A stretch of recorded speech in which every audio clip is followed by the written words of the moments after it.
নমস্কার বন্ধুরা, আশা করি আপনারা সবাই ভালো আছেন। আমি অর্চনা। আজকে চলে এসেছি নতুন একটা রেসিপি নিয়ে। গরম কড়াইতে কিছুটা তেল দিয়েছি। তেলটা বেশ গরম হয়ে আসছে।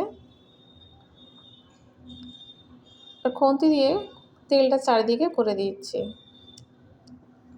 এবারে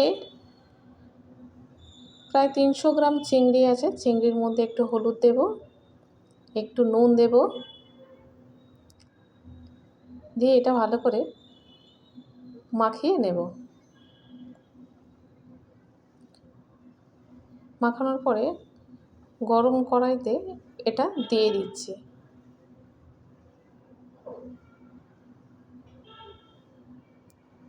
চিংড়িটা লাল লাল করে ভেজে নিতে হবে। চিংড়ি ভাজা হয়ে গিয়েছে, এবার এটা তুলে নেব।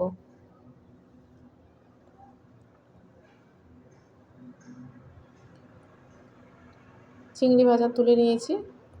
এবার ওই কড়াইতে, যেহেতু ঢ্যাঁড়স দিয়ে চিংড়ি রান্না করব, তাই ঢ্যাঁড়সগুলো ভালো করে ভেজে নেব।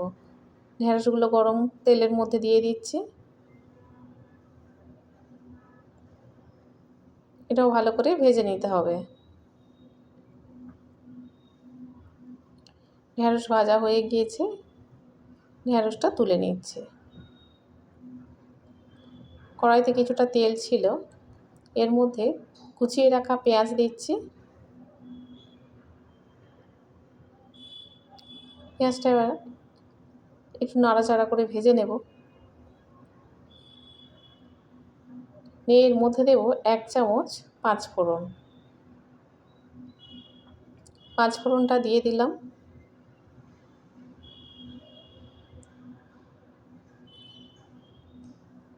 আবার একটু নাড়াচাড়া করে যে আলুগুলো কেটে রেখেছিলাম, সে আলুগুলো এর মধ্যে দিয়ে দেব। আলুগুলো একটু সরু সরু করে কেটে রেখেছি, কারণ ঢ্যাঁড়স সেদ্ধ হতে বেশি সময় লাগে না।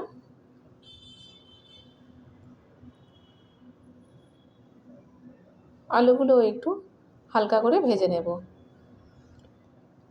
এর মধ্যে দিচ্ছি 1 চামচ আদা বাটা, স্বাদ মতো নুন দেব,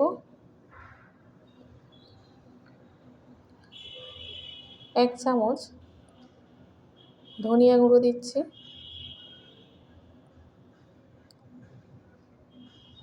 1 চামচ জিরা গুঁড়ো, 1 চামচ লাল লঙ্কার গুঁড়ো, আর অর্ধেক চামচ মরিচের গুঁড়ো দিচ্ছি, হলুদের গুঁড়ো 1 চামচ দিলাম। দিয়ে এটা ভালো করে কষিয়ে নেব।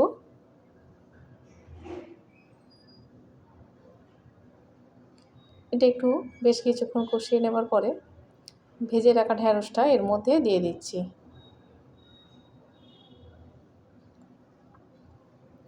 দিয়ে আরও একটু কষিয়ে নেব।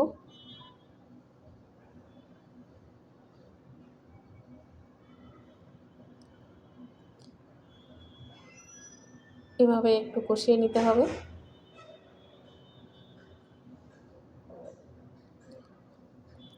কষানো হয়ে গিয়েছে, অনেকক্ষণ কষিয়ে নিয়েছি, তাই এর মধ্যে জল দিচ্ছি।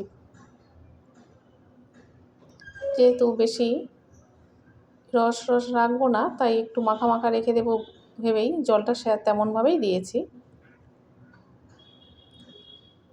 তরকারিটা বেশ ফুটছে, সিদ্ধ হয়ে এসেছে।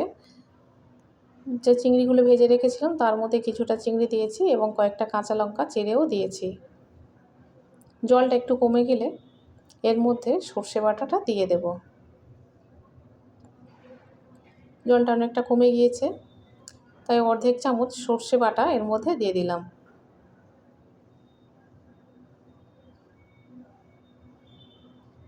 এটা 5 মিনিট ফুটবে। 5 মিনিট পরে দেখছি জলটা একদম কমে গিয়েছে, একদম শুকনো শুকনো হয়ে এসেছে। যেহেতু তরকারিটা আমি যেভাবে রাখবো ভেবেছিলাম ঠিক তেমনটাই হয়েছে। যাই হোক, রান্নাটা আমার হয়ে গিয়েছে। আমি অর্চনা, আপনারা দেখছেন মাই সেলফ দীপ্তেন্দ্র। অবশ্যই করে লাইক, শেয়ার এবং সাবস্ক্রাইব করবেন। দেখা হবে আবার পরের ভিডিওতে।